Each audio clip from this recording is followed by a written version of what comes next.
Hi, and welcome to Effortless English. In today's episode, I present a conversation with Steve Kaufman.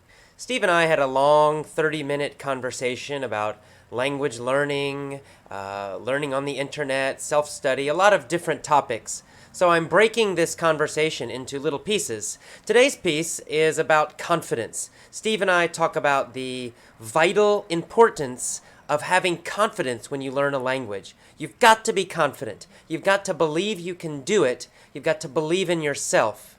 If you don't have confidence, it's hard to make progress. It's hard to keep going. It's hard to have motivation. Your motivation will start to decrease. So maintaining your confidence, feeding your confidence, growing your confidence is very, very important. Okay, let's listen to the conversation. Now, how about confidence? Obviously, confidence is another factor that can help people. If they are confident that they can learn or that they can improve, then that tends to be a self-fulfilling prophecy. Right. Many people, at some level, really don't think they can improve. How do you find your students? How many of them are confident, who feel that they can actually make some significant progress, and how many of them basically don't think they can? You know, I teach an advanced class, so I'm teaching, I would say most of them are confident because they've already reached, the advanced level in our school. Mm-hmm. However, again, I would say the older ones are more confident. Mm-hmm. And age does play a difference. I'd say most of them are fairly confident, but the problem comes in that then when they raise their standards. So they're confident, let's say, at a basic conversational level, but then they want to go to a university or to graduate school or job interviews with American companies. And then the confidence varies quite a bit. Mm-hmm. My experience has been that if I look at, say, immigrants here in Canada, my experience has been that many of them say that they would like to improve their English.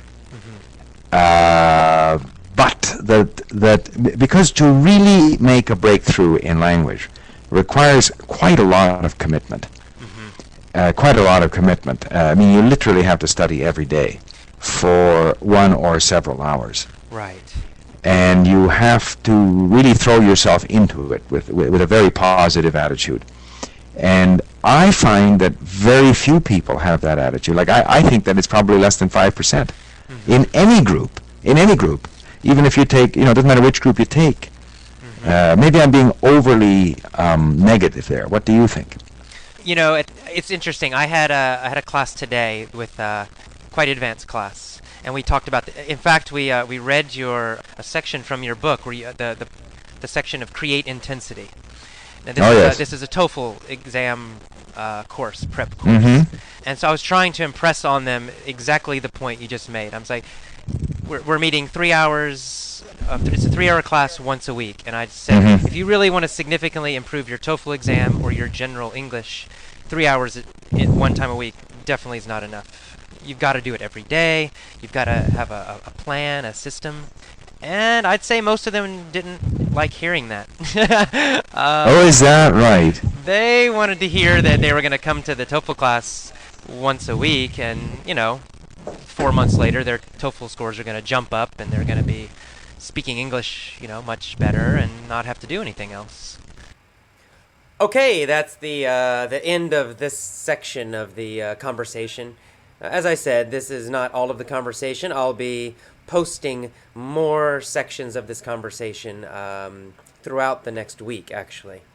I will run over a few phrases from this conversation that you may or may not know. Near the beginning, Steve mentions a self-fulfilling prophecy.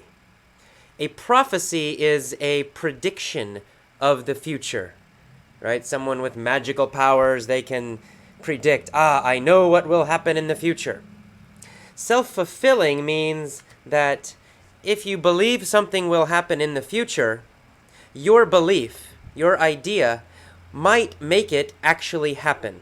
For example, if you believe you are going to fail a test, and you tell yourself, I'm going to fail, I'm going to fail, I'm going to fail.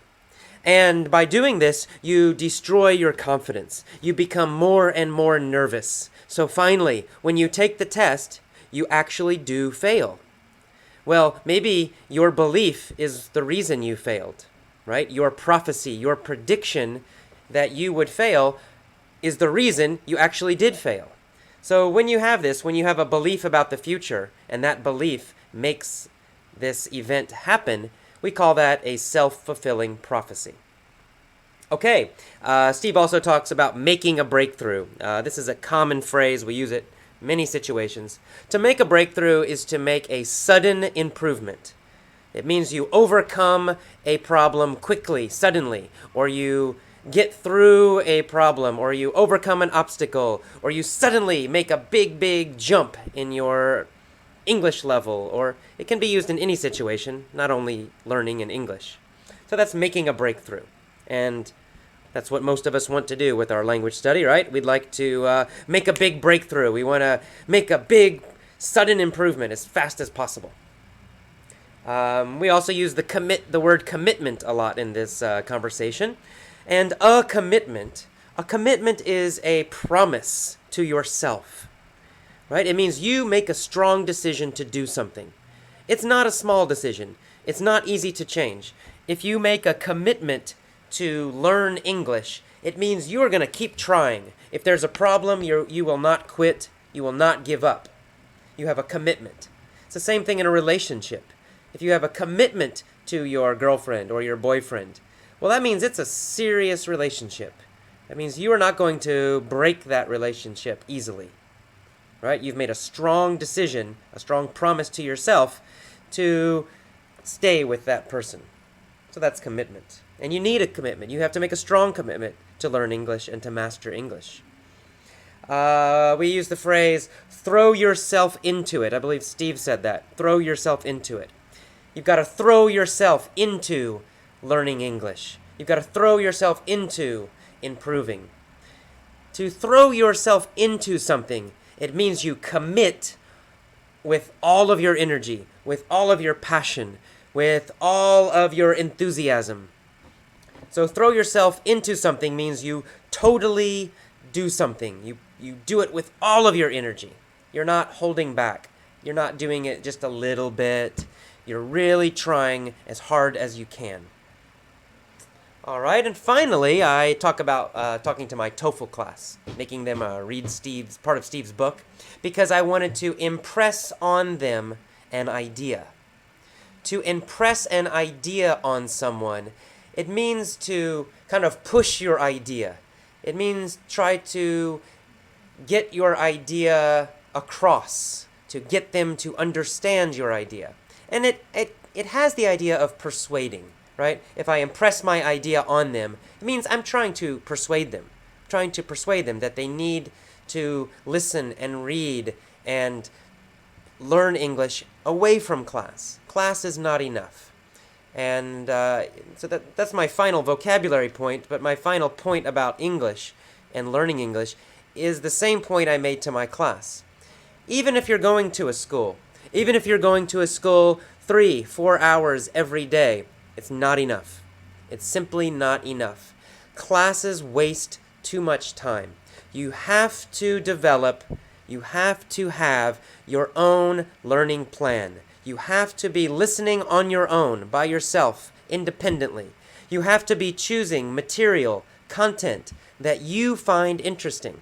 Something interesting to you, not interesting to the teacher, not interesting to me, not interesting to other people, other students. Interesting to you, something you're crazy about. You love it. If you love the Beatles, then listen to Beatles interviews and read books in English about the Beatles.